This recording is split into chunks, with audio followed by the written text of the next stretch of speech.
J'espère que ça va très bien.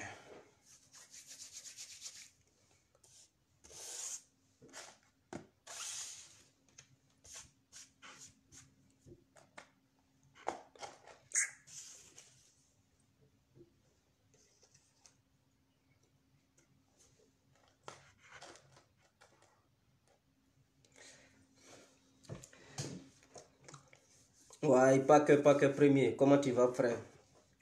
Alors, bonsoir à tous et à toutes. Pour tous ceux qui ne me connaissent pas, je suis l'incontournable Biaga complet tout terrain. L'homme dont on parle, l'homme qui n'a pas froid aux yeux, l'homme qui ne mange pas ses mots. Vous pouvez aussi m'appeler devant la ville. L'homme n'est rien, gouverneur italien, docteur Mondon, appelez-moi Gungun, laisse-moi mourir 5 plein droit, El Padrino, Camari, des la Moudja. Alors, nous voilà à nouveau devant cette caméra pour parler de la situation sociopolitique ivoiro-ivoirienne. Pour commencer, j'aimerais vous saluer. Kone Mustapha, bonjour mon frère, sinon que bonsoir. Charlie Packer, frère, big up à toi. Que Dieu te bénisse. Insubmersible, big up à toi mon frère, que Dieu te bénisse. Voilà, donc ce petit direct, abonnez-vous sur Info Afrique pour plus de vidéos et je vous annonce que dans un bref délai, il y aura des débats sur cette page Info Afrique. Il y aura des débats où les gens, il y aura un numéro à votre disposition pour que vous puissiez intervenir et donner vos propres opinions. C'est très important. Les débats seront ouverts dans un avenir très proche. Alors, mon message concerne les politiciens ivoiriens. Et précisément pour commencer, j'aimerais m'adresser à Soro Guillaume. Soro Guillaume, j'aime beaucoup son affaire et je ne veux pas voir Soro Guillaume couché dans la rue comme un rat pourri. Je ne veux pas le voir couché dans les roseaux comme une souris pourrie. Raison pour laquelle je l'interpelle. Parce que ceux qui ne l'aiment pas, ils ne vont toujours pas l'interpeller. Ils vont le laisser continuer dans sa vision politique qui est celle de déstabiliser l'État ivoirien, qui est celle de faire des coups d'État.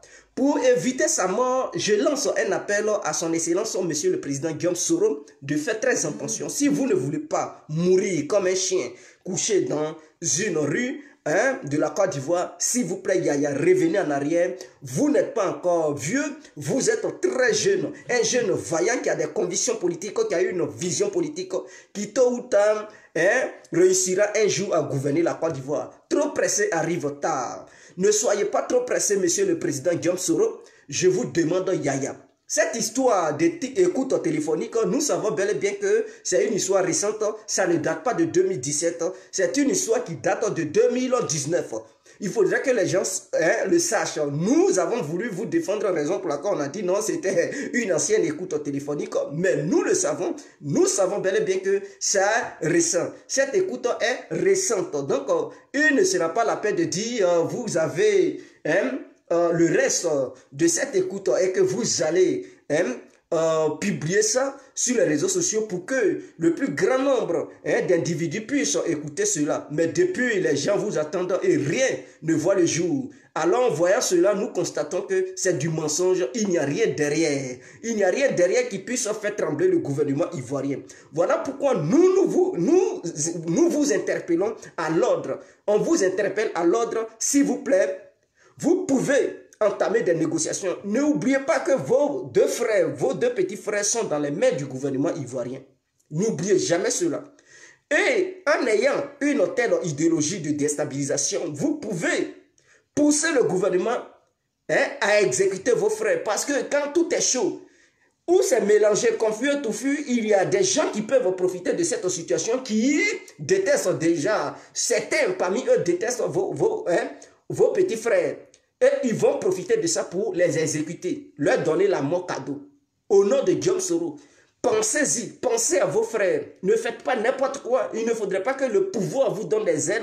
Il ne faudrait pas que le pouvoir vous bande dans les yeux. Il ne faudrait pas que vos yeux soient écaillés pour pouvoir aller coûte que coûte dans cette vision. Non, ce n'est pas une bonne vision. Je pense que vous êtes jeune. Vous pouvez faire la réelle politique.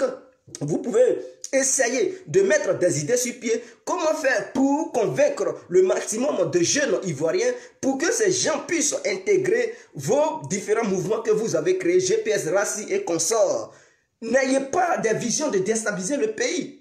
Ou bien ne vous faites vous-même pas confiance, vous n'avez pas confiance à vous que non, en allant à une élection, vous allez gagner ou bien vous allez perdre. Peut-être vous vous dites que vous allez perdre donc le chemin le plus court, c'est-à-dire le raccourci, le plus mieux, c'est de faire un coup d'État. Mais le coup d'État peut ne pas aussi vous arranger. Le coup d'État peut pousser des gens à vous abattre. Parce que vous ne pouvez pas rester hors du pays pour bien diriger un coup d'État. Il faudrait qu'à un moment donné, vous y mettez vos pieds. Mais une fois que les pieds mis sur le territoire ivoirien, est-ce que vous savez ce qui vous attend? S'il vous plaît, Guillaume Soro, faites attention, ne faites pas coup d'État, essayez de faire une bonne politique. Vous avez bien commencé dans le passé, en vous mettant devant la nation ivoirienne et devant l'humanité tout entière pour demander pardon. Les gens ont cru en vous. Ils se sont dit, voilà quelqu'un qui a pris conscience, voilà quelqu'un qui reconnaît ses responsabilités durant cette crise qui s'est abattue sur notre belle nation, la Côte d'Ivoire. Et donc, ce monsieur, il se remet en question et qu'il veut maintenant aller sur le chemin de la vraie paix, le chemin de la réconciliation vraie. Les gens vous ont fait confiance. Les gens se sont mis derrière vous et les gens ont pris leur bravoure sur eux pour vous apporter leur soutien. Mais ces gens qui ont pris leur bravoure pour s'allier à vous et vous soutenir, vous brisez encore leurs rêves en mettant à leur disposition cette fameuse écoute téléphonique qui aurait été interceptée ou bien qui aurait été remise dans les mains du gouvernement ivoirien. Mais ça a découragé beaucoup de personnes. Je connais beaucoup de personnes qui ont été déçus. Quand ces gens ont écouté ce que vous étiez là préparé, ils ont été déçus. Ils ont dit non, non, non, c'est plus la peine.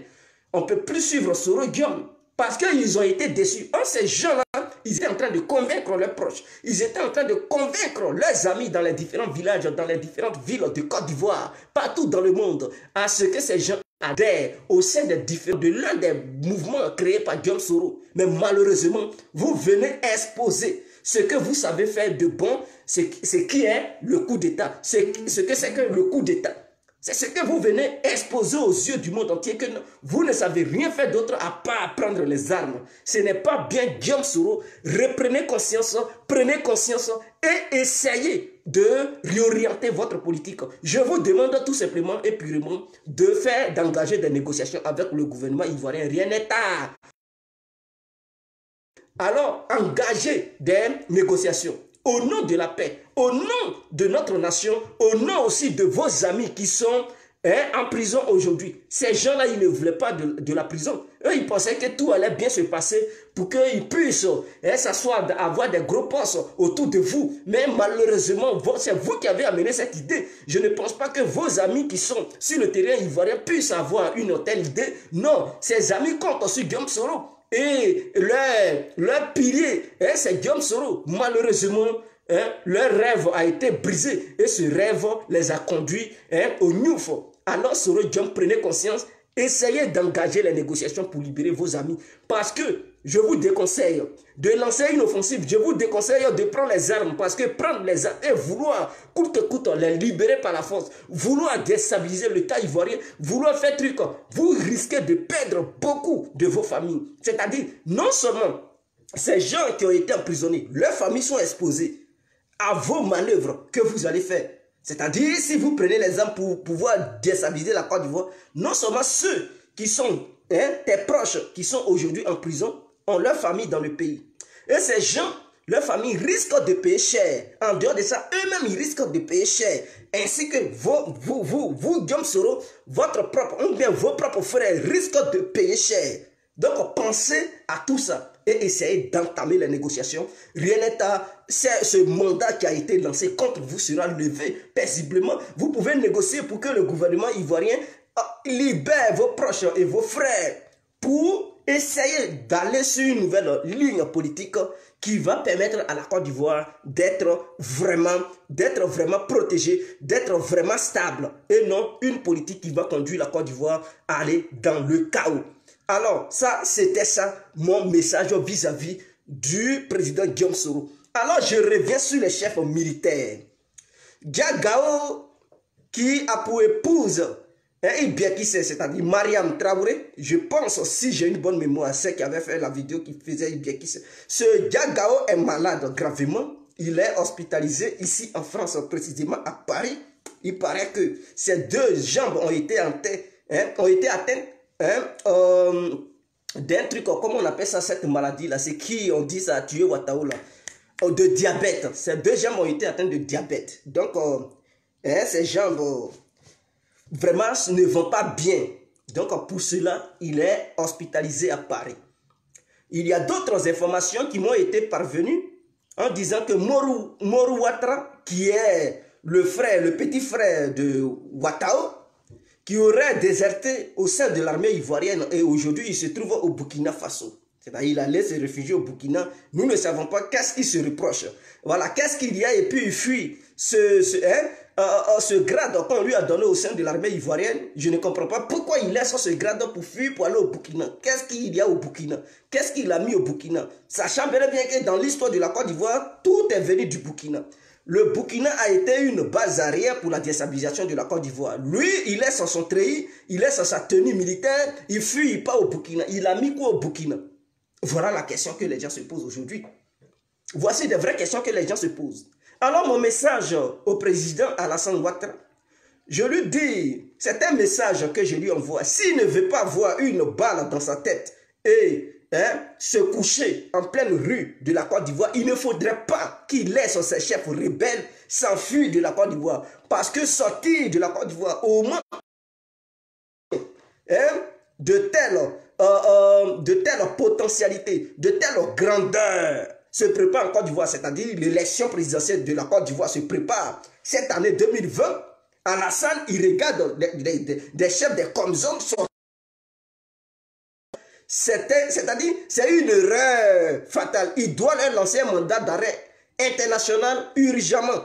Il faudrait que ça soit clair. S'il ne veut pas que son pouvoir soit déstabilisé, ou bien s'il veut qu'il y ait la paix en Côte d'Ivoire, il faudrait qu'il leur lance des mandats d'arrêt internationaux pour les arrêter immédiatement. Parce que lorsque tu laisses ta tenue militaire, tu enlèves ton treillis pour fuir, tu sais que tu fais partie des hauts gradés de l'armée ivoirienne.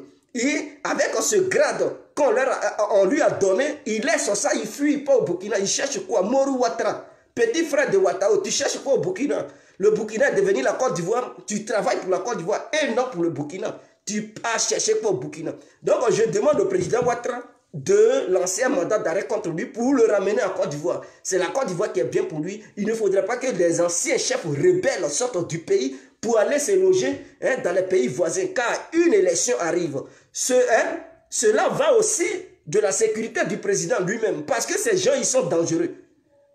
Hier, il y a eu une attaque à la frontière ivoiro-libérienne. Mais nous ne savons pas qui a frappé là-bas. Maintenant, regardez encore les anciens chefs rebelles sortis du pays. Mais c'est une erreur fatale. C'est une erreur fatale. Il ne faudrait pas que cela voie le jour. Alassane Ouattara doit être prudent sur tous les plans. Il doit mettre une stratégie sur pied. Et cette stratégie, c'est d'arrêter tous les Comzone.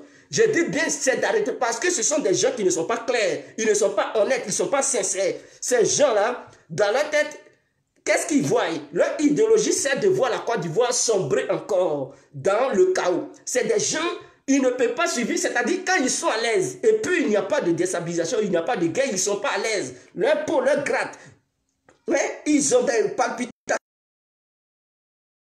Il faudrait qu'il y ait des coups de feu. Il faudrait qu'il y ait la guerre. Comme ça, ils vont encore profiter pour casser certaines banques, pour piller. C'est ça leur idéologie. Donc, Alassane doit faire très attention. Ce n'est pas parce qu'ils sont autour. Ils ne sont pas clairs. C'est des gens depuis des années qui réfléchissent comment il faut faire pour buter Alassane. Comment il faut faire pour déstabiliser la Côte d'Ivoire. Comment il faut faire pour anéantir les intérêts de tous les Ivoiriens et déstabiliser notre belle nation qui est la Côte d'Ivoire pour qu'ensuite ils puissent encore verser le sang au sein de notre nation. Il ne faudrait pas que la confiance leur soit accordée. Ils ne méritent aucune confiance, ces gens-là. C'est des assassins, c'est des terroristes. Il faudrait que les membres du gouvernement le sachent. À quoi bon de les conserver encore au sein du gouvernement ivoirien? Ces terroristes rebelles qui sont au sein du gouvernement ivoirien, pas du gouvernement ivoirien, c'est-à-dire ces chefs rebelles, ces récalcitrants, ces malfrats, ces assassins, ces tueurs, ces buveurs de sang humain, il faut encore quoi au sein de l'armée ivoirienne? Mais c'est des gens à ramasser, à foutre au nouf, c'est des gens à arrêter un à un. En Côte d'Ivoire, il n'y a plus de jeunes capables. En Côte d'Ivoire, mais il y a des volontaires, il y a des gens qui peuvent se porter garant, des gens qu'on pour qu'ils puissent porter la véritable tenue militaire en Côte d'Ivoire, pour diriger des différents groupes, pour diriger des troupes ivoiriennes. Mais je ne comprends pas. Pourquoi le gouvernement sait bel et bien que ces gens-là, ce sont des assassins? Ils préparent des coups depuis l'extérieur, depuis ils sont en contact avec n'importe qui pour pouvoir déstabiliser le pouvoir ivoirien, pour pouvoir déstabiliser notre belle nation. Et le gouvernement ivoirien est là, ferme les yeux. Mais ton propre, c'est le couteau qui va te blesser, c'est pas pour le voisin qui va sauter, qui va sortir de sa maison pour venir te blesser chez toi. C'est ton propre couteau que toi-même tu as aiguisé. Le couteau que toi-même tu caresses à longueur de journée. Le couteau avec qui tu joues tout le temps. C'est ce couteau-là qui te blesse, qui fait couler ton sang. Alors, si Alassane pense que le danger va venir d'ailleurs, il ment. Le danger est au sein du gouvernement ivoirien. Le danger est au sein de l'armée ivoirienne. Il faudrait qu'il y ait le coup d'œil, la lecture des yeux, pour trier qui est bon, qui n'est pas bon. Il faudrait que les chefs rebelles soient arrêtés. Ce fameux Kone Zakaria, à qui les gens disent non, le soldat le plus loyal de l'histoire de la Côte d'Ivoire, c'est de la poudre de trucs comme Pelé. Écoutez, il n'est même pas loyal ce mec. C'est pas parce que vous avez écouté l'écoute téléphonique de Guillaume Soro et que Kone Zakaria aurait refusé que vous allez penser qu'il est loyal. Non, Kone Zakaria n'est pas si loyal que ça. Ce mec, il suffit qu'on lui propose une bonne somme. Il suffit que certains agents de l'étranger, des agents de déstabilisation des différents pays, les agents déstabilisateurs, lui approchent pour lui proposer une grosse somme et il va virer à 360 degrés Celsius. Vous pensez que quoi? C'est des gens, ils peuvent changer de cap à tout moment. C'est des gens à ne pas faire confiance. D'autres resteront là en train de dire que les Zakaria, il est loyal. Il n'est même pas loyal. Ce monsieur est un danger. Que ça soit Kone Zakaria, Ouattara, père à son homme, il était un danger. Que ça soit Fofi, que ça soit, comment il s'appelle, Vecchio, à tout cas, eux tous, ils sont des dangers potentiels. Et en 2020, cette année 2020, là, il ne faudrait pas qu'on les laisse sortir du pays. Ce Mori Ouattara qui a fui pour aller se réfugier au Burkina, il cherche quoi au Burkina? Il travaille maintenant pour l'armée burkinabé. Il est sur tenue militaire ivoirienne. Et c'est au Burkina, il s'en va se loger. Mais il devrait rentrer en Côte d'Ivoire. Il doit retourner en Côte d'Ivoire. Qui l'a appelé au Burkina? Est-ce qu'il a des rendez-vous avec des assassins, d'autres terroristes? Parce qu'on dit le terrorisme frappe le Burkina. Mais ce n'est pas un pays où les gens doivent se réfugier. Les pays qui sont remplis au Burkina, il a trouvé quoi là-bas? C'est parce que il trouve que ses amis terroristes sont là-bas, raison pour laquelle il allait là-bas. Il a fui la Côte d'Ivoire pour aller là-bas. Mais il faudrait que ces gens-là soient nettoyés au sein du gouvernement. Si la Côte d'Ivoire veut avoir la paix, si les gens pensent vouloir réduire la capacité de frappe de Guillaume Soro depuis là où il est, il faudrait que ces militaires des Comzor soient arrêtés. S'ils ne sont pas arrêtés, ils ne dormiront pas bien. Parce que ceux qui sont autour de Ouattara, quel que soit le dialogue que le gouvernement va mener avec eux, ils ne cesseront jamais et ils ne changeront jamais leurs conditions. Leur condition, c'est de déclencher une guerre. Leur vision, c'est de buter Alassane Ouattara. Leur vision, c'est d'anéantir tous ceux qui vont gêner Guillaume Soro de rentrer au pays. C'est de les anéantir jusqu'au dernier, que ce soit un affront, de les abattre un à un pour que la voie soit dégagée et enfin que Guillaume Soro et ses amis puissent arriver au pays. Voilà pourquoi j'ai demandé à Guillaume Soro de faire un profil. Il ne faudrait pas qu'il soit dans cette vision. Les gens, parce qu'il a demandé pardon à la nation ivoirienne, et par la suite, ce n'était pas un pardon sincère. Et que derrière ce pardon se préparaient des coups d'État pour pouvoir aller couler encore le sang. Nous ne sommes pas d'accord. Je l'aime beaucoup. Je ne veux pas qu'il meure. Parce que il sera tôt ou tard un jour un leader potentiel, même qui pourra aussi diriger la Côte d'Ivoire, notre belle nation. Et donc je ne veux pas qu'il meure. Mais il faudra qu'il s'enlève derrière ces chefs rebelles, qui eux ils sont têtus, des analphabètes, qui passent leur temps à vouloir couler le sang des Ivoiriens. Soro au moins il a été à l'école. Je ne parle pas de quel diplôme il a, mais il a été instruit au moins Même s'il a le BPC, s'il a le CEP, nous savons qu'il sait lire bon à bas. Nous le savons. Les 26 lettres de l'alphabet, il les connaît. Donc Soro est mieux placé. Il a même fréquenté des hautes personnalités de la Côte d'Ivoire, et même des personnalités internationales. Donc il est mieux placé pour comprendre ce que c'est que la politique. Au lieu de préparer des coups d'État, je demande à Soro de préparer une diplomatie offensive sur l'échiquier politique ivoiro-ivoirien. C'est très important. Soro Diom quitte dans tes sales besoins, dans tes plans, tes plans vraiment nuisibles. Il faut quitter là-dedans. Il ne faudrait pas que les Ivoiriens te regrettent. Parce que n'oublie pas que derrière toi, il y a des multitudes d'éléments, des gens qui te soutiennent, des gens qui adorent ton idéologie. Ils n'adorent pas cette idéologie de vente en guerre. Non, ils adorent l'idéologie du pardon, l'idéologie de tes projets que tu as pour qu'un jour tu puisses gouverner la Côte d'Ivoire. Voilà ce qui a convaincu des gens. Donc, si tu veux réellement encore avoir des militants au sein de tes différents mouvements qui peut-être demain deviendront des partis politiques ou bien qui se mettront ensemble pour créer un seul parti politique, alors quitte dans tout ce qui est coup d'État, prenons la paix et mène dans la diplomatie, propose des idées. Propose des idées pour une Côte d'Ivoire nouvelle. Tu parles de Côte d'Ivoire nouvelle et tu nous prépares des guerres. Ton écoute téléphonique n'était pas une écoute pour caresser le pays. Lorsque vous dites que non, vous disposez de la suite de cette écoute. Mais quelles sont les preuves? On attend. C'est-à-dire, les années passent, les mois passent, on ne voit rien. Vous nous dites que ça date de 2017, mais prouvez-nous que réellement c'est daté de 2017, mais il n'y a aucune preuve. Donc, normalement, Abdou Richard a raison. Abdou Richard a raison.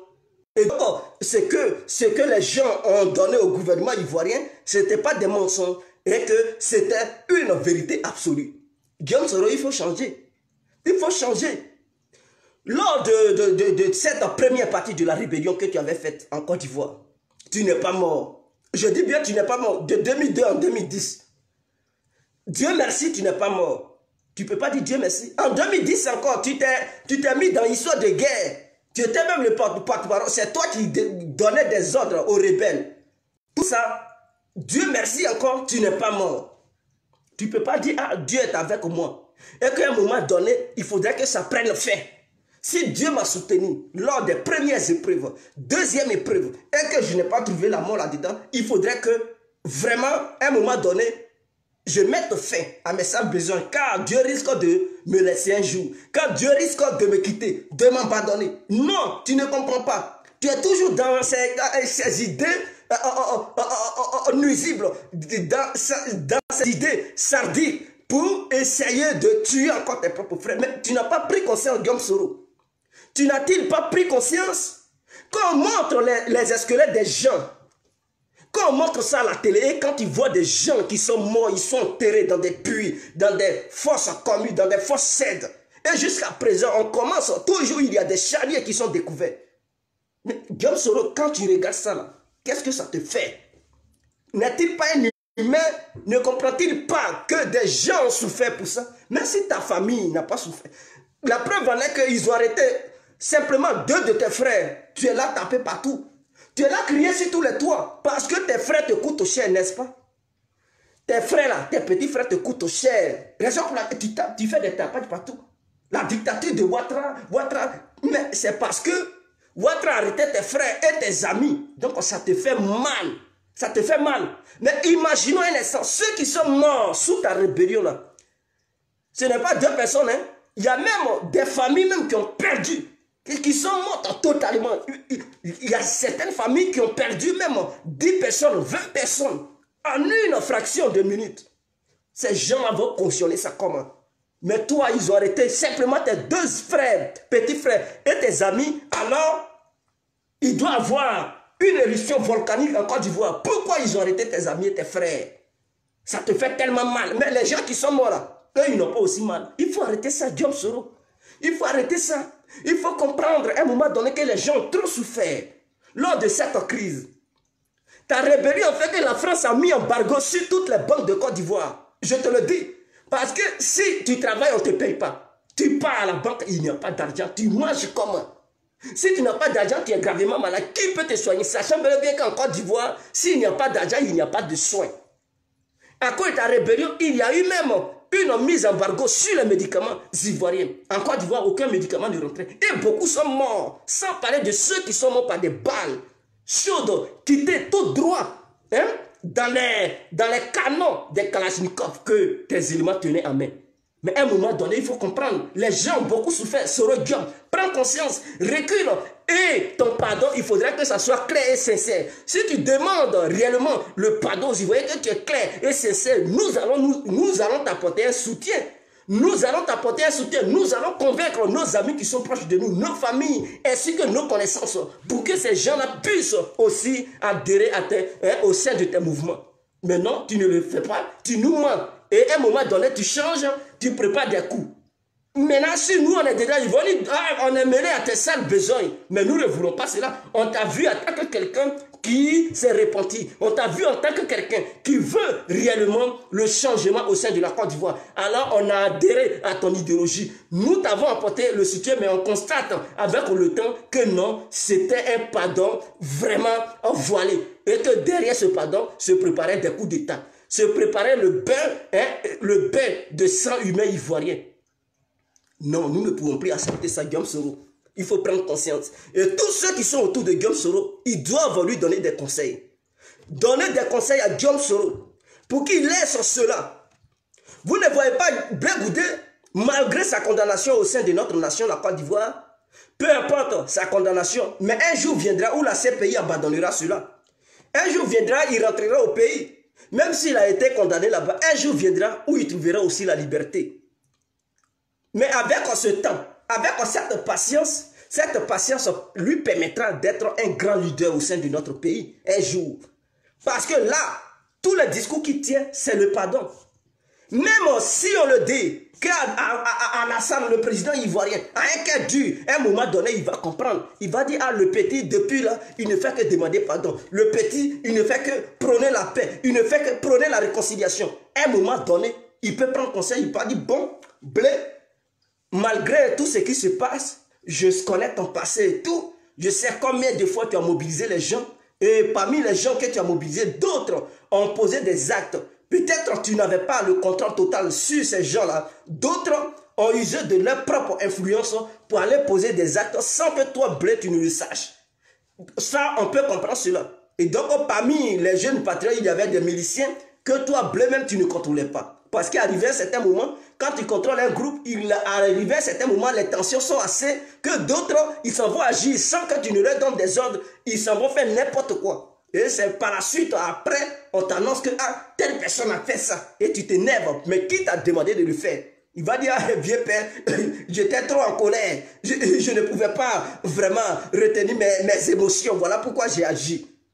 Donc, cela peut arriver. Le gouvernement peut comprendre. Il dit, bon, on l'a condamné, bon, on gracie ce monsieur. On le libère. Le gouvernement peut prendre même une résolution pour le libérer et faire la politique normalement. Mais toi, Soro Guillaume, tu as eu la chance au sein de notre nation. Avec tout ce que tu as fait. D'ailleurs, premièrement, Laurent Gbagbo t'a gracié.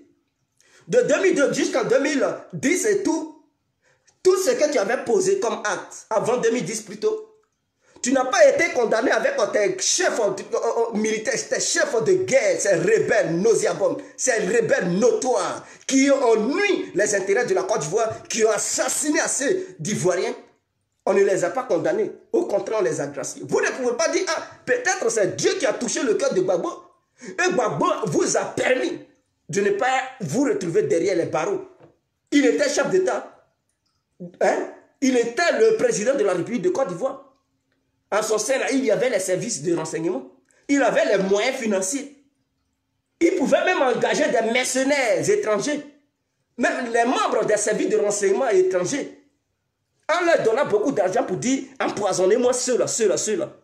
Il suffit de mettre 10 milliards sur la table pour essayer de convaincre des vrais membres des services spéciaux étrangers pour dire empoisonnez-moi ceux-là. Tenez l'argent. Si l'argent est là, vous pensez que les blancs ne vont pas faire ça? Ces mêmes blancs à qui ils vont donner l'argent, ils vont s'approcher des rebelles pour dire on va vous donner, on va vous aider. Dans ça, ils peuvent vous empoisonner. Mais Laurent Gbagbo ne l'a pas fait. Au contraire, il vous a blanchi. Au contraire, il vous a gracié. Au contraire, il vous a protégé. En allant encore plus loin, il vous a donné des postes stratégiques au sein de notre République, appelée la belle nation, la Côte d'Ivoire. Vous avez été Premier ministre du gouvernement de Gbagbo. En dehors de ça, vos maîtres des Comzones ont occupé des postes stratégiques au sein de l'armée ivoirienne. Ça, c'est Dieu qui vous a protégé. En 2010, il y a eu une crise qui s'est abattue encore sur notre belle nation, qui a engendré assez de morts.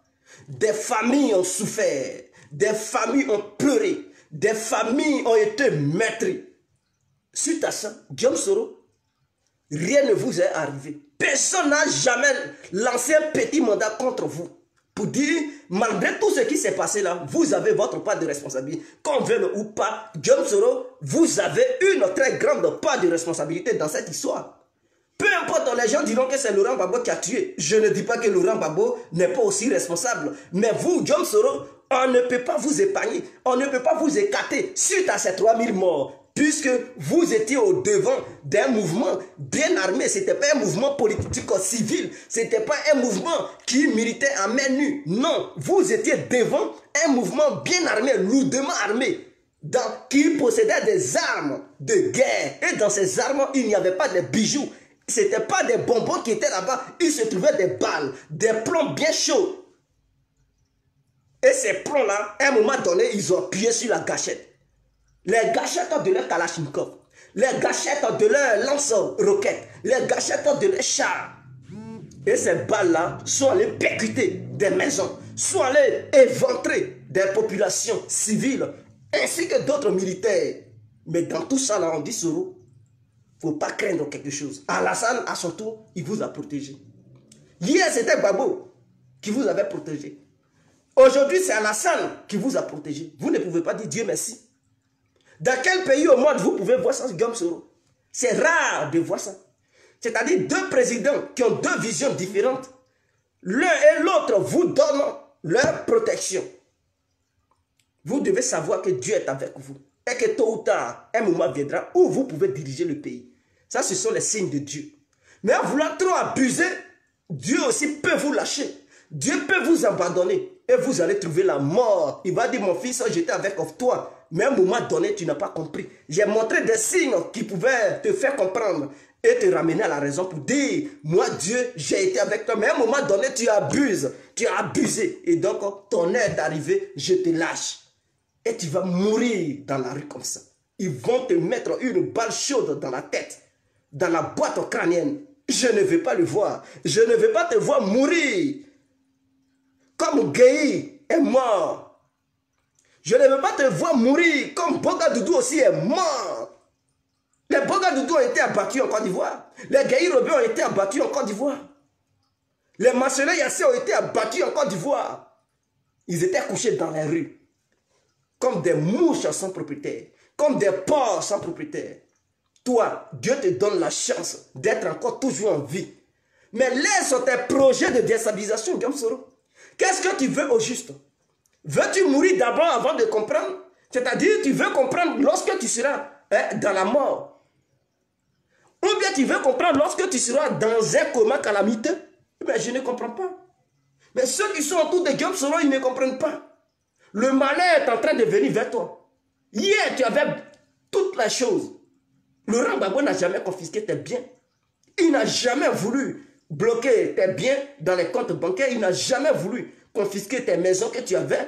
Malgré ça, il t'a donné même une grande plateforme qui était le siège du Premier ministre.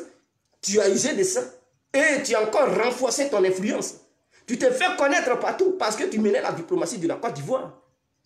Sous Ouattara, tu as toujours gardé cette statue. Maintenant, à un moment donné, tu veux maintenant montrer les muscles que c'est toi, Guillaume Soro, tu as poussé les poils entre les deux jambes. Donc, monsieur, il veut se montrer que non, il est trop grand, il est trop arrivé. Mais lorsqu'on est trop grand, on est trop arrivé, on ne prend pas les armes. On va sur le terrain politique, sur le terrain diplomatique. Il faut chercher des amis. Il faut chercher des soutiens qui vont te financer pour pouvoir battre campagne, pour pouvoir convaincre les gens et créer plusieurs mouvements politiques et dont par la fin, qui auront pour mission, excusez-moi, qui auront pour mission de soutenir Soro Diop dans ses projets de vouloir prendre le pouvoir. C'est comme ça. Il faut créer plusieurs mouvements politiques et convaincre les jeunes. Nous savons en Afrique, les gens ils sont corrompus. Il suffit de leur donner un peu, il suffit de leur apporter ton soutien et puis eux aussi ils seront déterminés pour aller à fond. Mais non, Diop Soro ne le fait pas. Il crée des petits groupes d'individus qu'il appelle un mouvement politique. Et par la suite, maintenant, il traite avec des vendeurs d'armes, des coups d'étaïstes occidentaux dans le but de déstabiliser le pays. Maintenant, tous ceux qui ne sont même pas conscients de ce que Soro préparait, ils prennent les pots cassés. Je pense que tous ceux qui avaient été arrêtés au sein du siège du mouvement de Diop Soro, beaucoup parmi eux n'étaient pas conscients. Beaucoup parmi eux ne savaient même pas ce qui se tramait. Et beaucoup parmi eux étaient au courant. Mais c'est clair. Je pense tous ceux qu'ils ont arrêtés là, je pense que ce n'est pas eux tous qui étaient au courant. Parmi eux là, d'autres étaient au courant et parmi eux, d'autres n'étaient pas au courant. D'autres pensaient que réellement, ce qui se passait, c'était des actions politiques et tout. Ils étaient convaincus à fond. Oh, pendant ce temps, d'autres savaient ce qu'ils préparaient. Il faut faire la propagande et après faire des coups d'État. Mais ce n'est pas eux tous qui étaient au courant. Mais tes actions ont poussé le gouvernement à mettre tout le monde dans un seul panier, dans un seul baran, comme on le dit, le sac. Et c'est eux tous qui subissent. Pourtant, eux tous, ils ne savaient pas ce que Soro programmait. Il y a d'autres qui le savaient et d'autres qui ne le savaient pas. Donc, malheureusement, voilà ce que tu fais. Toi, Soro, même les journalistes qui couvraient ces événements ce jour-là, peut-être qu'ils ne savaient même pas, mais qui ont été arrêtés. Ce n'est pas parce que tout le monde fait partie d'un mouvement politique ou bien d'un groupe de soutien de Soro que tous ces gens-là savent ce que Soro prépare. Nous, on ne savait même pas. On ne savait pas. Mais voilà ce qui s'est passé. Dia Soro préparait un coup d'État dans l'obscurité. D'après Malek, dans l'obscurité. C'est regrettable, c'est malheureux. Ce n'est pas normal, Diop Soro. Aujourd'hui, vous avez perdu vos maisons à Fouchette, à Baba, toi. Plus d'autres parmi vous ont perdu leurs biens. Vos comptes ont été confisqués. C'est ce que vous vouliez gagner. En vouloir trop gagner, on perd. C'est ça, c'est un adage ivoirien qui dit en vouloir trop gagner, on perd. Vous avez voulu trop gagner le fauteuil présidentiel, voilà, vous êtes en train de perdre. Mais je sais que ce n'est pas tous vos biens. Parce que vous avez toujours de la liquidité avec vous. Vous avez des milliards toujours avec vous. Mais je ne veux pas que quelque chose de grave vous arrive. Au moment où ce n'est pas encore arrivé loin, où il n'y a pas encore mort d'homme, ressaisissez-vous, priez, demandez pardon au gouvernement. Demander pardon ne veut pas dire Soro est faible. Demander pardon, c'est aussi contribuer à la paix. C'est aussi participer à la stabilité de notre belle nation. Mais vouloir montrer des muscles, l'ego provoque la déstabilisation. La déstabilisation provoque les casses. Les casses provoquent les morts et les morts provoquent les pleurs. Nous ne voulons plus des pleurs au sein de notre belle nation, la Côte d'Ivoire. S'il vous plaît, Soro Diop. Et Alassane Ouattara, je lui demande de ne pas faire confiance aux chefs militaires. Pas à tous les chefs militaires, bien sûr. Ceux qui n'ont jamais participé à des rébellions qui n'étaient pas devant une rébellion quelconque, il peut leur accorder la confiance, mais à 50%, pas à 100%. Maintenant, ceux qui avaient été cités parmi les rebelles, qui sont les patrons des Comzones, ils doivent faire très attention. Si possible de les neutraliser avant les élections, il le faut. Il le faut parce que s'il y a élection et que le gouvernement de Ouattara n'a plus le contrôle sur eux, alors ceux-là seront utilisés par la suite pour aller casser des prisons, libérer certains prisonniers et amener la confusion totale dans un mouvement touffu, confus, provoquer un soulèvement populaire. Et ce soulèvement populaire pourra provoquer la guerre civile. Et cette guerre civile provoquera la mort des autres personnalités politiques ivoiriennes. Alors pour éviter cela, je demande au président d'arrêter tous les chefs militaires de guerre, tous les chefs rebelles qui sont au sein de l'armée, il doit les arrêter. C'est-à-dire ils doivent être affaiblis avant les élections. En tout cas, tous les moyens sont bons pour les affaiblir. Pour éviter le chaos. Parce qu'il s'agit aussi de la sécurité du gouvernement ivoirien. Ne leur faites pas confiance. Ces gens-là, non, n'ayez pas confiance en eux. N'ayez pas confiance en eux. Et certains militants, on les soutient. Connaît Zakaria. Ne soutenez pas Connaît Zakaria. Ce qu'il a dit, il peut changer tôt ou tard. Un rebelle n'est pas garanti. The rebel never guarantee. My brothers and my sisters. Prenez conscience et essayez de revoir le soutien que vous apportez à ces rebelles. Ça peut vous coûter cher tôt ou tard. C'était l'incontournable, bien compris. Vous pouvez partager la vidéo, mettez ça sur YouTube, ou bien sur vos pages, ou bien dans des groupes. C'était moi, on est ensemble. Vive la Côte d'Ivoire, vive la paix entre les Ivoiriens. Ciao.